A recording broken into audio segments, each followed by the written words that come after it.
Hi everybody, I hope you're well. Today I will read from a book titled Curb Scale Hong Kong, Infrastructure of the Street by Sony Devabhaktuni. In his introduction to Streets for People, 1969, Bernard Rudowski laments the poor condition of streets in American cities. He's flabbergasted that not even architects and planners are interested in them beyond the call of duty. His book, A Primer for Americans, was more specifically addressed to New York City, where Rudowski lived from 1935 until his death in 1988, all the while despairing the metropolis' inability to apply European urban examples. Streets for People brought together photos from Rudowski's travels and writing, which were prepared for a series of exhibitions at the Museum of Modern Art, where he was a curator. The 1961 exhibition, Roads, surveyed the highway's impact on cities and called lessons to limit damage, noting that the true utopia may be a road for pedestrians.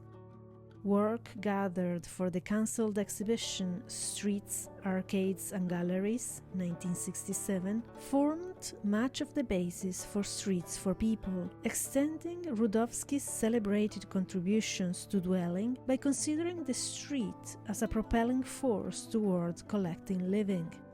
The street was for Rudowski a kind of public home, a possibility for being together in the city, recalled from his youth and witnessed during his travels. Rudowski's writing, while never anti-American in tone, did question habits more than those of other countries, and also explored why people did things in a particular way. Rudowski never missed a chance to escape New York.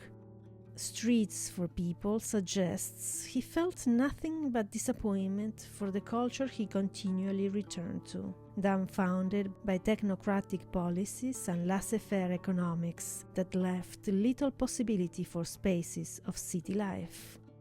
He wrote of this failure in specific material terms. Street pavements represent the low water mark of the urban environment, square miles of patched asphalt of no discernible texture and color, erratically perforated by metal grills through which escape the stenches of the sewers carried aloft in clouds of tepid steam. Streets are torn up in an eternal ritual, bearing a netherworld of pipes and strands of cables, as ugly and mysterious as the great Cretan labyrinth.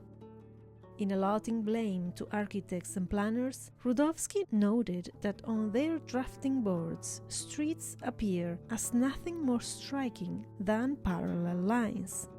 In his mind, if architects didn't care to draw the street, then it was unlikely that other technical diagnosticians would take up the problem.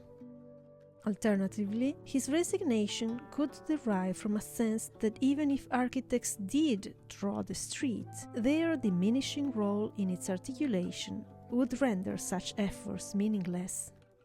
In either case, the reduction of the street to parallel lines suggests a territory that has been abandoned and unattended.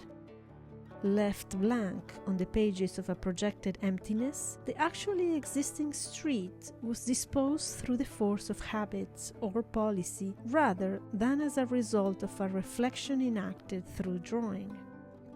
The page's blankness both resulted from and produced a lazy imagination that fell back on thinking about a street given over to circulation, a surface divided into functional zones.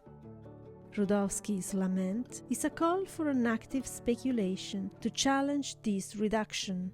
It is a call to recognize the complexity of the infrastructural elements that make place for themselves in the realm of the street, and critically, through this recognition, to acknowledge that these elements influence our relation to the city and to each other.